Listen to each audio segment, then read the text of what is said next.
What's going on, guys? It's Jimmy here. Welcome to our daily show where we discuss everything going on here in our country that you need to know about on a daily basis, including money, investing, the stock market, the fourth stimulus package update, and stimulus check update. If you haven't subscribed to our YouTube channel yet, make sure to click the subscribe button down below. It's completely free to do so. And remember that new videos come out here every day at 10 a.m., 3 p.m., and 8 p.m. Eastern Standard Time. I will keep you up to date here with everything that you need to know about.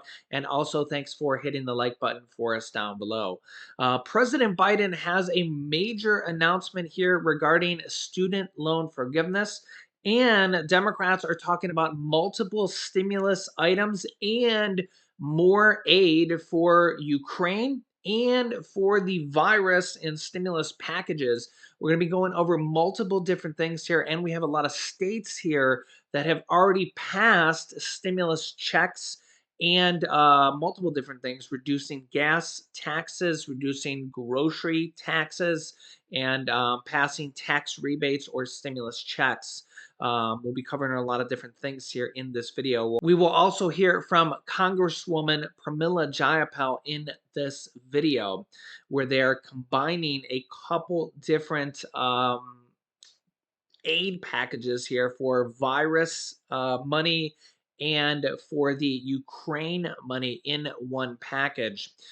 We have some very big news here from President Biden that he has come out and said that he will not be doing $50,000 of student loan forgiveness, but he is, how to say this, probably or potentially going to be doing the $10,000 of student loan forgiveness. And they have actually kind of re-outlined a plan and could be coming out here soon and have actually reignited the student loan forgiveness plan here. So a lot of people have actually looked into this, and there's a lot of new information has come out here about this. Yeah, you can see here President Biden eyes long awaited student loan debt relief starting at $10,000 per borrower. And we also have to consider here that what will they do for everybody who doesn't have student loan debt, and the cost of this? What else might they be considering here as well? Here are the details that have come out so far. President Biden plans to move forward with student loan debt forgiveness, with two sources telling The Hill he is considering action to expunge or forgive student loan debt of at least $10,000 per borrower. And would probably just do this through either the student loan department or the education department, or through executive order, or through presidential executive order. As you can see here on the screen, the debt forgiveness would be through executive action and follows the president asking the education department to look into his authority to act unilaterally, which is basically executive order on student loans a year ago. They haven't announced publicly what the education department knows, but they know. Trust me, they know. As you can see here, the results of which have not been publicly announced. So trust me, they know. They know. Bloomberg first reported that Biden is weighing forgiving at least $10,000 in student loans per borrower, citing people familiar with the matter. But the door has been open to possibly larger, a source tells The Hill. Lots of options on the table. They are doing a lot of listening right now, and the president has just publicly spoken on this, and some kind of sources have leaked information on what they are working on right now. The source added that there's been no timeline yet set on when the president will act, but the president just spoke. I'll let you hear a portion of this here in a moment. The president in 2020 campaign supported forgiving at least $10,000 in federal student loans per person, while others in his party, including Senate Majority Leader Chuck Schumer, Democrat from New York, has pressed for $50,000 per borrower or to cancel debt entirely. Entirely. Also, prominent outspoken members like Senator Bernie Sanders has called for cancellation of all medical debt as well. And we have other members that have called for cancellation of tax debt, credit card debt, and other types of debt here as well. As you can see here. So there is the potential for other types of debt cancellation here in the future, as they have already canceled. I think it's around 17 or 18 billion dollars of student loan debt here already since Biden has come into office. And don't forget, in case you didn't know this, that most medical debt is coming off of credit reports starting this summer. So the three major credit reports, Experian, TransUnion, and Equifax, are going to be based on a new mandate here. They're not going to be reporting most medical debt starting this summer. So that will basically boost people's credit scores. And then now with student loan debt, there's actually going to be a new fresh start program for people that are in delinquency as well. So that could boost millions of people's credit reports actually also. So there's a lot of kind of new things going on here, which is really good for a lot of Americans. Student loan debt, medical debt, and who knows what other type of debt cancellation and new things here in the future. And also $10,000 of student loan debt forgiveness here as well. Also, they're combining a couple different things of packages here. Here is Pramila Jayapal, leader of the Democrat Progressive Caucus in the House of Representatives, talking about several different things here. Check this out. And joining us now to discuss all of it is the House's top progressive Congresswoman, Pramila Jayapal, from the great state of Washington. Congresswoman Jayapal, thank you for being here. I want to start with Ukraine, if I can. You heard the president. He told reporters he doesn't really care how Congress gets the funding done on both of these issues, Ukraine and COVID. He just wants it done right away. Should Senator Schumer link the two bills in the Senate, knowing the Republicans are likely to try to block both, to balk at it if the votes are connected? Well, first of all, it's great to see you and great to be with you. I think the important thing here is we do need to do both of them. Whatever games Republicans are going to play, I do feel like they're less likely to play them if the two are linked, because as you know, we've been trying to get COVID aid for some time, and Republicans have been stopping us from making sure that Americans across this country can get their tests and their vaccines and everything that they need. That money has run out. And unfortunately, Republicans have been blocking us from providing the additional COVID aid, which is why I think it probably makes sense to link them so that it is clear to everybody that both Ukraine and COVID aid need to be done. But obviously, that's up to Majority Leader Schumer and Nancy Pelosi. We'll see what it looks like, but that's been our advice to the Speaker. Keep them linked, because otherwise we're afraid that Republicans will once again stop Americans getting the aid they need for their health care. So devil's advocate here, Congresswoman, why not separate these bills, knowing that Ukraine obviously has bipartisan support on its own? Time is of the essence, as we witness again today. Ukraine has the potential to suffer the most if this drags out. Why not just get on that immediately? Well, again, because Republicans have blocked COVID aid before, and so both of them are urgent. We urgently need to provide this aid to Ukraine, and the money has run out for vaccines and testings for Americans here at home. So that's why we need to make sure we do both of them urgently, and whatever way we can get them both done quickly. This is a negotiation that usually happens between the majority leader, the speaker, and the minority leader. So let's see what happens here. But we're ready. Fair. Democrats are ready to vote both those through right away. It's the Republicans that have been the problem. So one of the issues that's been a sticking point that Republicans have been focused on right now is this fight over Title 42 and the COVID package. I know that you want to see Title 42 end, but if extending Title 42 or taking it out, Title 42 being the border restriction that requires those who come into the U.S. to be expelled immediately, if it is to stick around like this, to stick for a bit, obviously, one of the real challenges is this is the only way you get the funding passed for it is via Title 42. Can you swallow a vote on that or just wait? You know, would that be okay for your caucus? No, unfortunately, we can't because Title 42 is, really it was outrageous that it was put in place to start with. And it has led to the disorderly process that we see with thousands of people being expelled into Mexico.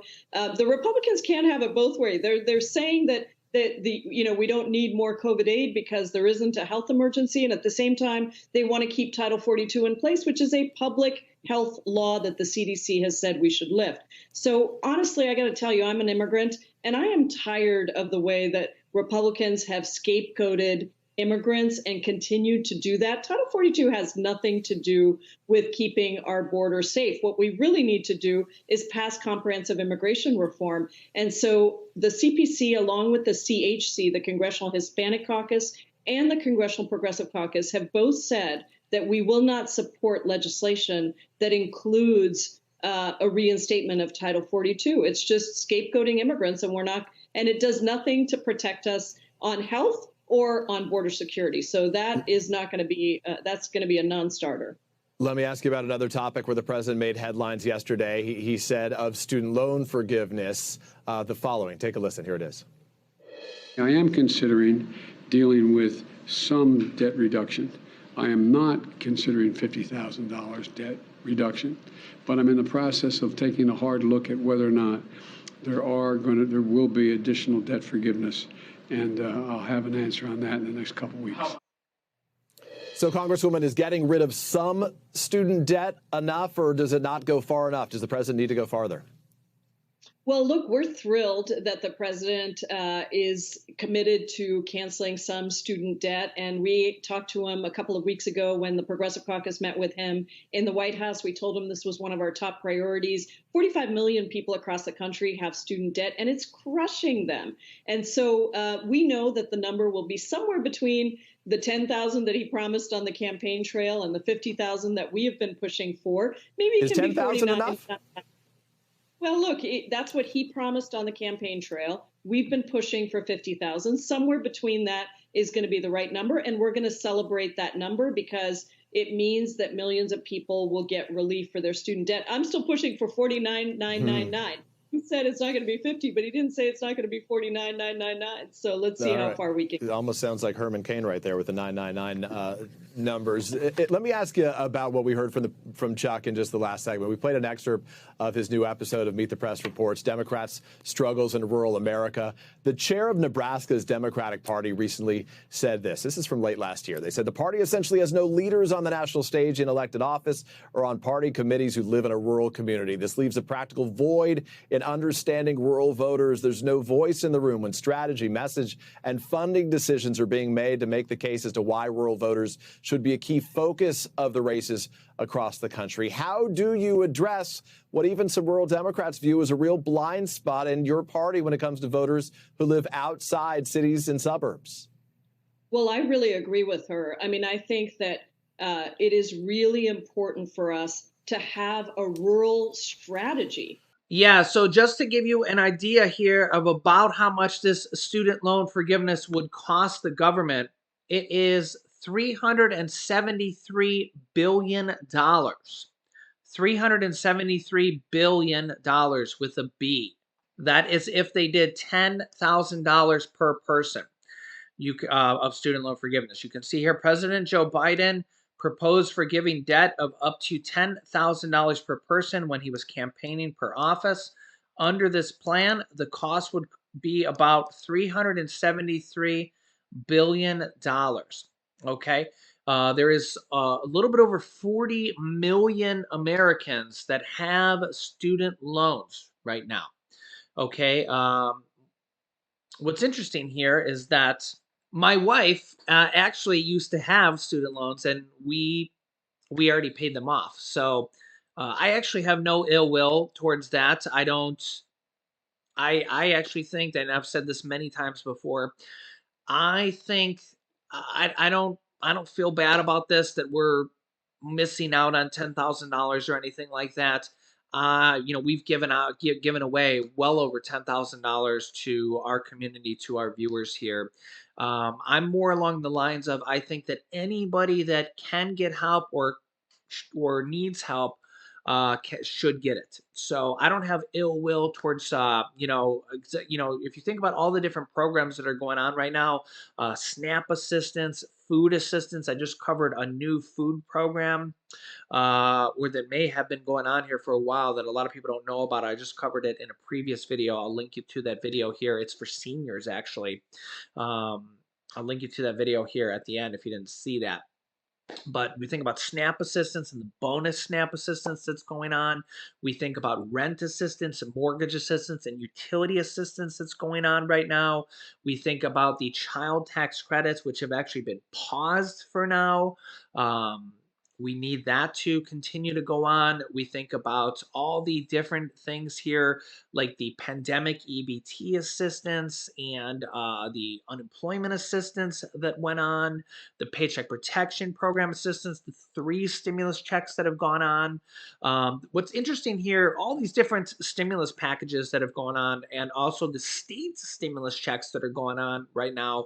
I think there's probably at least a dozen states that have passed state stimulus checks now. And there's a lot of states that are considering state stimulus checks. Remember, when they consider it, they have to pass it. Okay, they have to have their state legislature pass it. So a lot of times that comes down to their state house and their state senate has to come to an agreement and pass it. So a lot of times that comes down to Democrats and Republicans on the state level have to pass it here as well. But this $373 billion is about, it's just a little bit less, but it's about the same range as the third stimulus check cost. And I think it's pretty close to the first stimulus check cost as well. Little bit less, or in about the same range as the previous stimulus checks, just to give you an idea. But the difference here is that they can do this without Congress. They can do this without Congress. Okay, so that is one of the big points here, is that the president can just sign his signature and do this. So it does look like it's much more likely to happen here. It does look like it's much more likely to happen here, and you heard the president say that we'll be having more information coming here soon. And also remember that there are a lot of other programs that still have money available. There's rent assistance, there's mortgage assistance, there's utility assistance. And a lot of these programs you can get money every year. There's also SNAP assistance. And then there's a lot of states that are still doing bonus SNAP assistance here. I actually just did a video on that. I'll link you to here in a moment. And then there's this other SNAP-like program where you can actually get, if you're a senior, you actually can get free food every single month. So that's an interesting program here as well. And there's $15 billion of rent assistance available here as well. So, and honestly, all these states passing stimulus checks here, and I think that there's going to be a big push for another stimulus package here as well, the new version of the Build Back Better. But that we're going to probably need Joe Manchin and Christian Cinema approval, and we're probably not going to get any Republican votes on this. So there's really a lot of different things in the works. And then we also could potentially see another executive order potentially on maybe a stimulus check where they divert funds on the $800 billion of leftover stimulus money. Now, they're not going to need to, as far as I understand, they're not going to need to use that stimulus money for this student loan forgiveness. Because remember, this is basically money that's just wiped off the books. Okay, so this does not use stimulus money when this officially goes through. It's not official yet, but this looks like it's coming down the pipeline. I'll keep you up to date here. And remember, at least my motto is I like to be happy for everybody. And remember, we paid off my wife's student loans. I'm still happy for everybody that gets help. I'm happy for everybody in our community, whether you get student loan forgiveness, whether you get SNAP assistance, whether you get rent assistance, mortgage assistance, utility assistance, child tax credits, anybody that needs help. I like to. I'm happy for everybody. Remember, there's a lot of people. The problem with student loans here is that a lot of people take out student loans when they're like 18 years old, and a lot of people don't finish college. And the other problem with that is that people pay on these student loans for like 30 years, and they're still paying on 'em. And the other problem here is I actually still have this on my desktop, so I'll show it to you. This is just a random guy on Twitter that I seen here from back from February. But this guy says here on Twitter, I remember seeing this and it was just kind of eye opening to me. He says, I'm 27 years old. I have $120,000 in student loan debt from an undergraduate degree. I've been paying $970 a month for 5 years, so almost $1,000 a month for 5 years, and he's paid nearly $60,000 in payments in that time. So he's already paid $60,000 in 5 years. So think about this, $60,000, and only $2,000 of that has gone towards the principal of his loan. I ask again, how is this even legal? Hashtag cancel student loan debt. So even when they cancel $10,000 of student loan debt, he's still going to have $50,000 minus the $2,000 of principal that they paid off, that he paid off. He's still going to have, he had 58,000 minus the two. He's still going to have $48,000 of student loan debt. So this is the problem with student loan debt. And I get there's going to be some people that say you knew what you were signing up for. But the problem is people don't really know what they're signing up for because people tell you you gotta you got to have a degree to survive in this world. But what they don't tell you is that you're going to be paying $1,000 a month, and 5 years later you're going to have paid $60,000 in payments, and only $2,000 of it is going to have come off the principal. And this is why people pay this for 20, 30, 40 years, and it's still not paid off. And they're paying $1,000 a month every single month.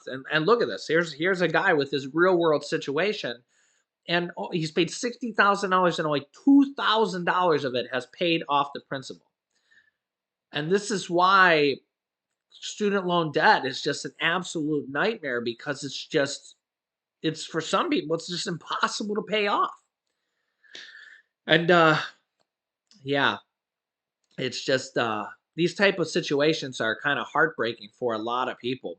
And in a lot of circumstances, people uh, they can't file bankruptcy on them. They can't even get out of the debt.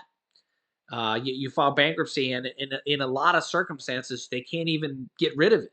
They can't even get rid of it. And this could open up the door, like I said, to other types of debt forgiveness here as well. So I will keep you up to date here with everything going on here in our country. So let me know your thoughts here. Make sure to subscribe down below to our YouTube channel. It's completely free to do so. Remember that new videos come out here every day at 10 a.m., 3 p.m., and 8 p.m. Eastern Standard Time. You can click this top video to watch my newest video next. This bottom video is how you can get rent assistance, mortgage assistance, and utility assistance. This top video over here is a new video on the new SNAP benefits, or I should say food benefits that you can qualify for as well. Really cool video there. So click on one of those videos next. Thanks for watching, guys, and I'll see you in the next video.